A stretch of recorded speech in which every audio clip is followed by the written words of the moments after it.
Hello, everyone, and welcome to Nareen's Life with MS. I am Nareen, and now we are on the eighth episode of Super Sunday, which is pretty awesome to think about, considering, you know, uh, Sundays.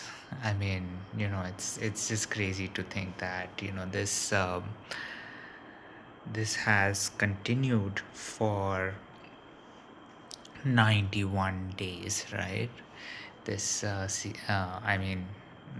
channel has continued for 91 days, and there are few more than 91 videos. I do make shorts for certain special days, so that is one thing that I did want to mention. But today, I did want to talk about, considering it's Super Sunday. What did I do all day? Predominantly sleeping, but there was a party. When you are celebrating a parent's birthday, you want to celebrate it for more than one day, right? So today was day two of my dad's birthday. But I'm pretty sure there are going to be at least a few more that will happen. I think my dad's going to travel somewhere, and he'll probably have a party there.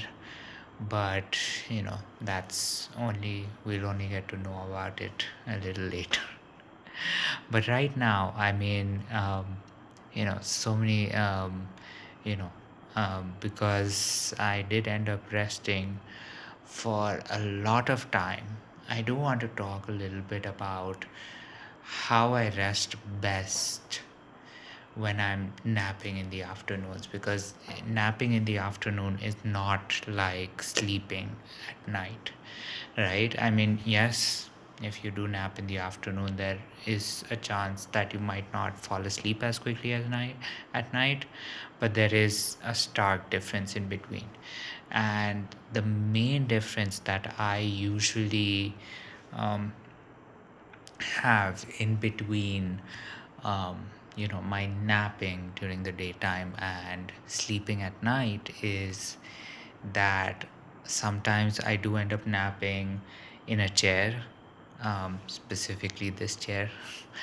I'll end up napping here. I might nap on a sofa. um, Recently I nap quite often in my bed, but usually I do end up playing something.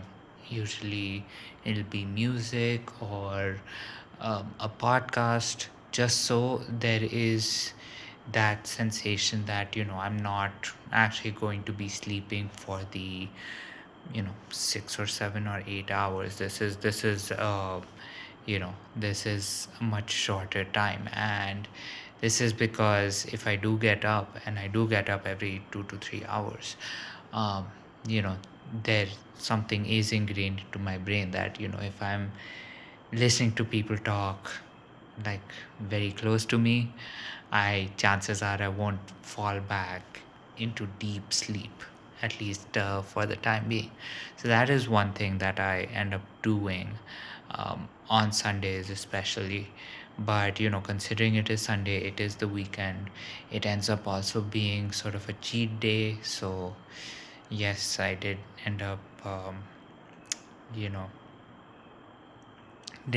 eating enough that I could, sleep for at least those 2 hours um, after lunch. And as I said, it was a party. So, with the parties, you did have the singing, the dancing, all of that, right? Well, not so much the dancing, but everything else, right? The food, the drinks, the singing.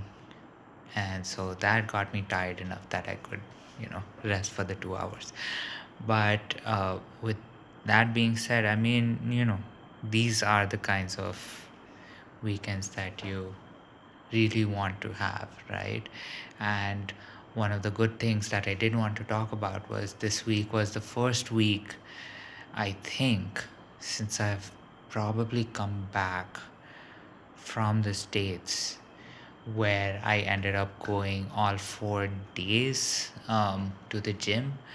because normally what would end up happening was, I would go for 3 days, and then the fourth day I had something or the other happening, right? Last week it was the MRI, the week before it was the hospital, week before that I had something, I think I had to um, go to the doctors to get the prescription to go to the hospital. So, there were certain reasons that were preventing me from doing, the 4 day at the gym. But thankfully, today, or at least this week, I was able to do that. So that is also another win, I would say. So, what were some of your wins? And of course, considering it is Sunday and I do like talking about sleep, especially on Sundays, um, how well did you sleep overall this week? Or at least did you catch up on sleep over the weekend? Because this weekend, considering there was, a birthday to celebrate, I don't think I managed to cover all the sleep, right? I mean, Friday, I was up until past midnight so that we could cut the first cake, and then, you know, yesterday was the actual, Saturday was the actual party, so, there were two cakes. And then today, because there was another party happening, of course, those two cakes were revisited. So there were plenty of cake, plenty of cake to go around. But with all of these parties happening, it just ended up being that I slept much later than I expected to. So, did not, I would end up sleeping maybe 6 to 7 hours rather than the regular 8 to 9 hours that I prefer to sleep during the weekends. So that is something I probably have to catch up on next week. Thankfully, next week would probably be, um, a week where I will be spending a lot more time working a little later in the day. So, as a result of that, I don't think it will be next week where I, catch up on sleep, but probably the week after, considering we're heading off into, you know, holiday season. I'm pretty sure I will be able to catch up on all of that sleep that I've kind of lost this week overall. So that pretty much covers everything that I've done this Sunday. Hopefully, your Sunday was super. Hopefully, your weekend was super. And of course, with that said, I also hope that you did feel like you accomplished something this week, right? Um, be it physically, be it mentally, be it something at work, be it something maybe on the side personally. Yeah, I do hope something went down that was, much more beneficial than, you know, just staying at status quo, right? And with that said, I wish you a happy Sunday. Hopefully, your week starts out strong. And of course, this has been Nareen's Life with MS. I am Nareen, and here's wishing you a good night and sweet dreams.